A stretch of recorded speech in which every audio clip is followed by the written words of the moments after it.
भगवान परशुराम, जो स्वयं शिव के शिष्य, क्षत्रियों के संहारक और अद्वितीय ब्रह्म ज्ञानी हैं, द्वारिका में श्री कृष्ण से मिलते हैं।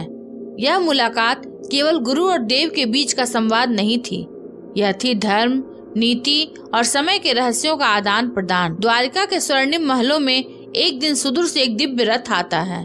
रथ पर विराजमान है जटाओं में गंगा की धार, कंधे पर परशु, नेत्रों में अग्नि और करुणा का संगम। भगवान परशुराम द्वारपाल नतमस्तक होकर भीतर संदेश देते हैं। स्वयं महर्षि परशुराम पधारे हैं। श्री कृष्ण मंद मुस्कान के साथ कहते हैं, गुरुदेव आपका स्वागत है, यह द्वारिका धन्य हो गई। भगवान परशुराम जी कहते हैं, हे वासुदेव, मैं आज केवल मिलने नहीं, कुछ बताने आया हूँ, जो समय आने पर तुम्हारे लिए आवश्यक होगा।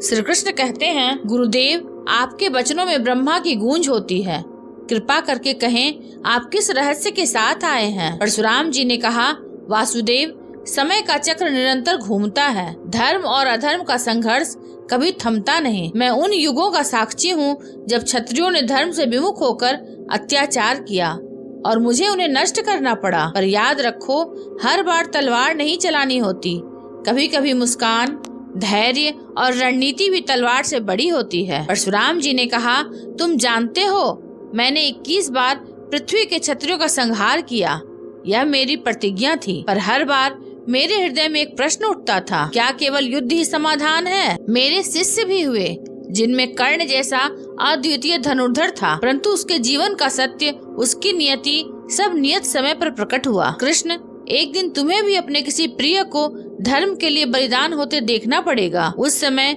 हृदय को कठोर बनाना, क्योंकि यही धर्म की मांग होगी। श्री कृष्ण ने कहा, क्या आप संकेत कर रहे हैं कि कुरुक्षेत्र का समय निकट है? भगवान परशुराम ने गंभीर स्वर में कहा, हाँ वासुदेव, महाभारत का युद्ध तय है। मैं देख रहा हूँ मित्र मित्र के विरुद्ध खड़े होंगे, गुरु शिष्य पर अस्त्र उठाएंगे।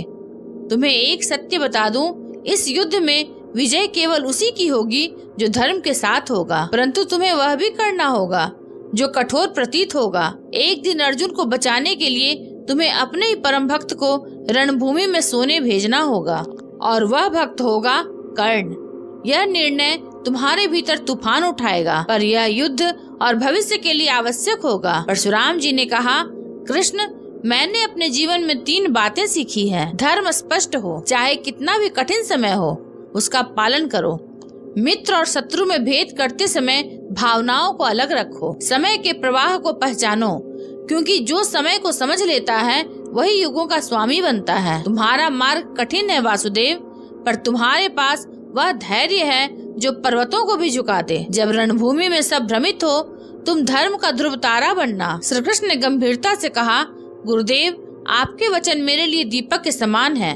मैं वचन देता हूँ, चाहे परिस्थिति कैसी भी हो, मैं धर्म का साथ कभी नहीं छोड़ूंगा। भगवान परशुराम जी समुद्र की लहरों के बीच अदृश्य हो जाते हैं और श्री कृष्ण राजमहल की ऊंचाइयों से दूर तक देखते रहते हैं। उन्हें पता है समय का महायुद्ध पास आ चुका है और उनके हर निर्णय पर युगों का भविष्य निर्भर करेगा। इस संवाद में केवल गुरु शिष्य का प्रेम नहीं था, इसमें था धर्म का सार, समय का संकेत और आने वाले युद्ध की आहट। महाभारत का प्रत्येक पात्र अपने नियति की ओर बढ़ रहा था और श्री कृष्ण उस युग के नियंता बनकर धर्म की नाव को पार लगाने को तैयार थे। अगर आपको यह वीडियो अच्छा लगा हो तो इसे लाइक, हाइप, शेयर और सब्सक्राइब अवश्य करेंगे। महाभारत की कहानियाँ हमें यह सिखाती है कि अन्याय चाहे जितना बलवान हो, धर्म की जीत निश्चित है। फिर मिलेंगे एक नए प्रसंग के साथ, तब तक के लिए धन्यवाद।